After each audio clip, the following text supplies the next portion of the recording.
Bueno, no se trata de la imagen del agujero negro, sino de una obra del artista José María Iturralde. En esta sección de la crítica que me interesa, voy a hacer un pequeño comentario de Iturralde y concretamente de este catálogo que será publicado en la Facultad de Bellas Artes de Valencia. Iturralde ha sido durante años profesor en esta universidad, catedrático de pintura, y se pusieron en contacto conmigo el otoño pasado porque querían hacerle un catálogo, querían que hacer una publicación y que escribiera un texto sobre él. En distintas ocasiones escribí sobre Iturralde, al que conocí en los años 90 y con el que he mantenido durante muchos años la relación. He sido comisario de alguna exposición suya. También escribí un texto muy largo para un libro que se estaba planificando en el Consorcio de Museos de la Comunidad Valenciana. Desafortunadamente ese libro nunca llegó a verse publicado y luego, pues por razones que no acierto ni entender, el texto se extravió. Yo no he sido capaz de recuperarlo de ningún ordenador. Por lo tanto, bueno, es un artista que me ha interesado mucho y, como digo, sobre el que he meditado en distintas ocasiones. Por tanto, cuando me invitaron, acepté inmediatamente. La persona que me invitaba es la vicedecana de la Facultad de Bellas Artes de esta universidad, Laura Silvestre García, y ella es la que escribe uno de los textos de esta exposición que se titula Transfinito. Otro texto lo escribe Carlos Plasencia, Alfonso de la Torre escribe un texto que se titula José María Iturralde, devorado por el amor a la pintura, y yo escribo un texto que se titula La visión esencial de José María Iturralde. Se trata en este caso de un texto que viene ya, como digo, vinculado a una serie de intervenciones previas y por tanto, bueno, es un texto extenso, pero que a medida que lo fui escribiendo me daba cuenta de que podía ser todavía mucho más largo. Comienza con una cita de Roland Freas de Chanvray, de su famosa idea de la perfección de la pintura, que dice: cada pintor en sus cuadros se pinta a sí mismo, pero precisamente porque es así, esos cuadros se consideran otros tantos espejos, tanto de su temperamento y de su miedo, como de su genio. Comienzo señalando cómo, más allá de los discursos funerarios e incluso notariales o literalmente reaccionarios, se podría recordar la idea de John Berger de que la pintura es una afirmación de lo visible que nos rodea y que está continuamente apareciendo y desapareciendo. José María Iturralde ha trazado una trayectoria extremadamente rigurosa que va desde la geometría a toda una reflexión sobre el tiempo, sobre el espacio y también un diálogo con la noción del vacío. Entre sus influencias decisivas se encuentran los planteamientos de Torner y Rueda. De hecho, Iturralde fue uno de los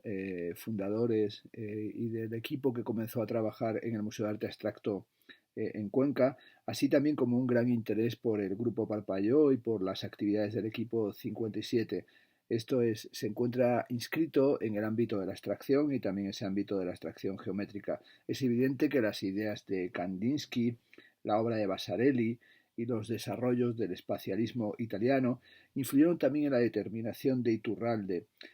Sin embargo, habría que calibrar perfectamente de qué se trata cuando hablamos de su influencia, de un artista que en la exposición Arte Objetivo del año 1967 ya presentó piezas como Pintura Objeto y Situación Límite, en las que, según el poeta, traductor y teórico de la literatura Ángel Crespo, podían entenderse estas obras como manifestaciones plásticas que se oponían a la modulación subjetiva del arte, basada en impulsos predominantemente intuitivos, ya fuera en la vertiente expresionista o en los desarrollos del informalismo. La obra de Iturralde tiene que ver, sin duda, con lo que se llama la opción analítica en el arte contemporáneo y tiene que ver sobre todo con la defensa del constructivismo. Es por tanto una estética que se podía entender a la manera de José Ángel Valente como una estética de la retracción, o también vinculada con Malevich, la idea de Malevich de caminar en la dirección marcada por la supremacía de la sensibilidad pura, que es uno de los desafíos más importantes lanzados por las poéticas de las vanguardias. También se tiene que entender que la crítica de Iturralde al gestualismo, su forma de apartarse del informalismo, que es también decisivo en la constitución del Museo de Arte Abstracto de Cuenca, tiene que ver con una evolución desde la abstracción geométrica a el diálogo que más adelante va a tener con el minimalismo y con la retícula, pero también todo ese trabajo que hizo Iturralde con las figuras imposibles, como las llamaba, que son trabajos artísticos sobre los fenómenos perceptivos, sobre cómo crear imágenes racionales que tuvieran, como él dice, un alto nivel artístico. Y sobre todo explica que la figura imposible surge cuando se pretende obtener la representación de un objeto tridimensional, pero utilizando datos bidimensionales donde se ha alterado la estructura lógica de la organización en 3 dimensiones. La evolución de Iturralde le lleva, por tanto, desde posiciones geométricas sustentadas por una pasión cientificista a una pintura que es una versión particular de los planteamientos minimalistas, con su pasión por lo monócromo, la línea y la disposición reticular. Yo salí, dice Iturralde, por una especie de superminimal sin conocer bien el minimal. Lo cierto es que la defensa realizada por Richard Bolheim del minimalismo como un hacer que la obra de arte sea meramente un dejar que los materiales actúen, no es lo decisivo del sentimiento pictórico, de la actitud pictórica de Iturralde. Pensemos en los cuadros de los años 90 de este artista, donde hay una importante presencia del elemento musical y sobre todo una voluntad de estructuración a partir de ritmos, de secuencias, de armonías o de contrastes tonales. Armonía, dice Iturralde, esto es música, arte abstracto por excelencia, hecho de medida y forma, de tonos y de timbres. Iturralde es un pintor que tiene también una importante componente de teórico y uno de los materiales más interesantes que generó fue el diario de trabajo que publicó con motivo de su exposición retrospectiva en el Instituto Valenciano de Arte Moderno, donde daba cuenta de todo lo que es la trama teórica que acompaña su pintura, pero también es un diario de lecturas y es también un proceso de sedimentación de su mirada dirigida hacia otros artistas fundamentalmente abstractos. Las pinturas de Iturralde recuerdan, digo, los mandalas tántricos, esos espacios para la meditación en los que se plantea la creación sobre un centro imaginario y vacío y en los que hay una geometría de resonancias. El interés de Iturralde en relación con el vacío oriental es algo que ha marcado en muchos de sus textos y alcanza su máxima cota de fascinación en relación con el jardín de Ryonji de Kioto. Así dice Iturralde, mis pinturas tienen algo que ver con el jardín japonés, los cuadrados no son cuadrados, las líneas están inclinadas, no siguen los parámetros de verticalidad y horizontalidad. Aquí hay líneas rectas, pero cada vez son más confusas y más difusas, sobre todo en mis últimas obras. Junto a esta alusión oriental se encuentra el interés por la reinterpretación rothkiana del imaginario romántico, así como la pasión de Iturralde por el universo del color, que establece una distancia con respecto a formas acromáticas, podemos decir, de minimalismo, pero que también le acerca a posiciones como las de la abstracción postpictórica. Juan Manuel Bonet ha señalado que la ejecución fría de las pinturas de Iturralde no excluye una cierta pasión, ni en los últimos tiempos apunta una cierta expresividad de la pincelada. Los cuadrados de Albers son sometidos a desplazamientos malevichianos. El color adquiere una profundidad nueva y en ese sentido me parecen significativos sus monócromos o ese bellísimo interludio donde la luz naranja, casi fluorescente, termina disolviéndose en negro, situación vacía que me hace pensar en el inolvidable verso de Gerard de Nerval sobre el sol negro de la melancolía. No se refiere a esta pieza, pero podría perfectamente aludir a ella, este cerco de color amarillo, rojo, naranja, con este fondo negro como un sol de la melancolía. En la obra de Iturralde se mantiene o se advierte una voluntad de mantener el fenómeno de la ilusión estética, basculando entre la dimensión metafísica de la pintura y la voluntad de generar un lugar, esto es, de producir un ámbito de densidad imaginaria, reflexionando sobre la cuestión del límite, de la exterioridad, del umbral, de la condensación, de la esencialización. Iturralde reformula también la noción de lo sublime romántico, que no es meramente un sentimiento de dolor por no poder reducir a concepto las magnitudes matemáticas o dinámicas, sean estas el desierto, una tempestad. Aquí hago alusión a las famosas descripciones y consideraciones precríticas de Immanuel Kant sobre el sentimiento de lo sublime, pero también a la analítica de lo sublime de la crítica de la facultad de juzgar, que es una experiencia que nos supera, una finalidad sin fin en la que se tiene la conciencia, dice Kant, de una ilimitada facultad del sujeto. También lo sublime es una, digo yo, posición de la mirada localizada en la soledad, intentando alcanzar por última vez lo absoluto. Lo sublime surge en el espacio intermedio, en el que no está ni demasiado cerca ni demasiado lejos, esto es lo descomunal de la naturaleza, nos devuelve constantemente a la codificación racional. Schelling señaló que el fondo de la vida y de toda existencia es lo pavoroso, es ese desquiciamiento en el que el arte se aproxima a lo abismal, a lo abisal. Si el sujeto es en la experiencia de lo sublime un testigo impotente, también puede desde la dimensión artística tratar de sacar a la luz algo que es puramente amorfo. Lo sublime, ese sentimiento de terror que permite que la razón se postule para evitar el naufragio del concepto, es finalidad sin fin, umbral de lo que no puede ser reducido categorialmente. Iturralde retoma la actualidad de lo sublime tematizada por el pintor Barnett Newman para generar una pintura que es, en cierto sentido, una navegación que se adentra en lo infinito. Podría desarrollar muchísimo más esta cuestión de lo sublime y tal vez haga alguna entrada aquí en el canal de YouTube sobre categorías estéticas, o a lo mejor habrá una subsección sobre esta cuestión. Hay en la obra de Iturralde una preocupación constante por la matización y el misterio, por la factura en el sentido de tarabuking, como un elemento estético primordial, sobre todo en su búsqueda por generar una sensación material. La obra de José María Iturralde es una suerte de contrainformación que, como señala Gilles Deleuze, solo es efectiva cuando se convierte en un acto de resistencia. ¿Qué tienen, se pregunta Gilles Deleuze, en común la obra de arte y la información? Ninguna relación. La obra de arte no es un instrumento, dice Deleuze, de comunicación. La obra de arte no tiene que ver con la comunicación, tiene que ver con la relación de la información y la comunicación en tanto que acto de resistencia. ¿Qué misterioso lazo puede existir entre una obra de arte y un acto de resistencia si los hombres que resisten no tienen ni tiempo, ni muchas veces la cultura necesaria para establecer una mínima relación con el arte? No lo sé. No todo acto de resistencia es una obra de arte, aun cuando en cierto modo lo sea. No toda obra de arte es un acto de resistencia, y sin embargo de cierta manera lo es. Una obra de arte resiste cuando implica aquello que nos concierne y al mismo tiempo trata de rectificar el pensamiento mismo, es decir, trata de desplegarlo, explicitarlo y criticarlo mediante un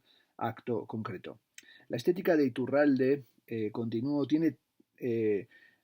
algo que ver con aquellos términos de Bachelard cuando hablaba de la poética de las aguas como modo de ensoñación, o también la poética del aire, combinando la fluidez con la levedad y especialmente en sus estructuras voladoras que hacen visible una geometría poética, una emoción que alegoriza la ingravidez pero también el rigor. En sus obras está sedimentado el sentimiento de densidad abismal del instante, funcionando el cuadro como una suerte de agujero onírico en el que están trenzados la memoria y el olvido, un impulso vital y también un rastro de melancolía. Una obra que pongo en relación el texto con la noción de serenidad, de Gelassenheit, de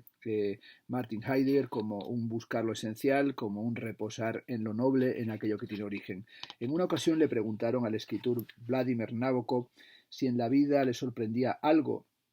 a lo que él respondió que lo que le sorprendía era la maravilla de la conciencia,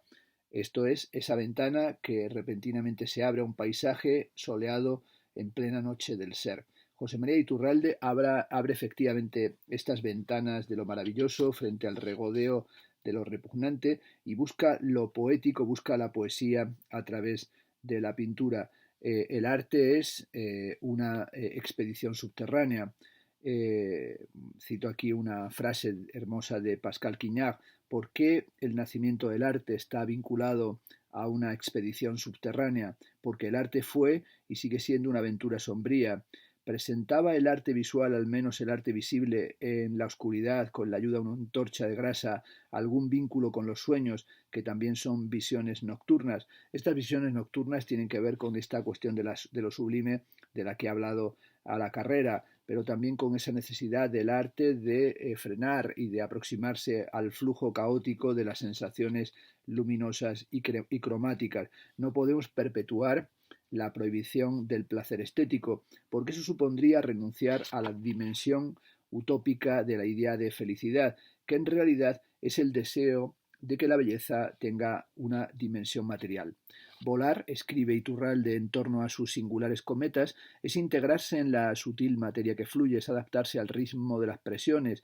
o fuerza en las ascendentes térmicas, agitados vórtices, suaves a veces, caóticas turbulencias en el ancho espacio surcado por la curva de la gravedad, por el vértigo abismal, otras dimensiones y acaso un sensual pie que escapa blando del plano de la Tierra, con una suerte de control emocional. Daniel Giralt Miracle ha calificado el arte de Iturralde como una ontopintura que medita intensamente sobre la cuestión del límite. Desde hace décadas este artista ha generado una obra que fluye o que incluso palpita, superficial y densa como la piel, profunda en su tensión cromática, dotada de ritmos fascinantes. El arte es una pansión tensada siempre en relación con lo imprevisto y lo inaudito, volcada a la búsqueda de aquello que tiene el carácter de promesa de nuevas experiencias. El arte, escribió con lucidez Paul Klee en su Confesión creadora, no repite las cosas visibles, sino que posibilita la visibilidad.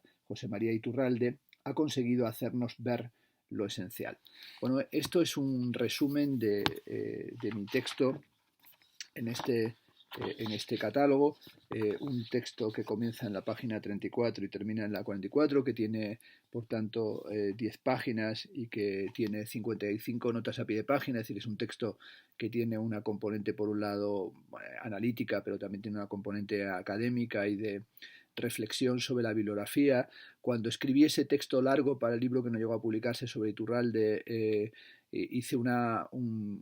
lectura de todo lo que llegó a mis manos que se había escrito sobre Iturralde y por tanto hice toda esa tarea de análisis de la fortuna crítica. Bueno, terminaría tan solo diciendo que Iturralde, al que como digo conocí hace años, me ha parecido siempre un pintor muy intenso, que ha intentado mantenerse joven. Recuerdo como hace años había hecho yo un catálogo sobre el artista francés Xavier Beilán para el Centro de Arte Contemporáneo de Caja Burgos y acudió allí a la inauguración el galerista Javier López, que trabajaba con Xavier Beilán, y fue la ocasión en la que Javier López vio la pintura de Iturralde, al que no conocía o no conocía su trabajo, y le pareció la obra de un artista joven, y desde entonces entró a trabajar con esa galería con la que sigue colaborando. Bueno, sin duda este artista geométrico, este artista de lo aéreo, este artista que, como digo, ha buscado estos colores o estas dimensiones epifánicas, quería también hablaros de él y reivindicarlo y también incluirlo en esta sección de la crítica que me interesa, de un artista que, como digo, hace mucho tiempo que me interesa, de un maestro, de un profesor, de alguien que se ha tirado muchos años hablando y enseñando pintura en la Facultad de Bellas Artes en Valencia y al que se le hizo muy recientemente este justo homenaje.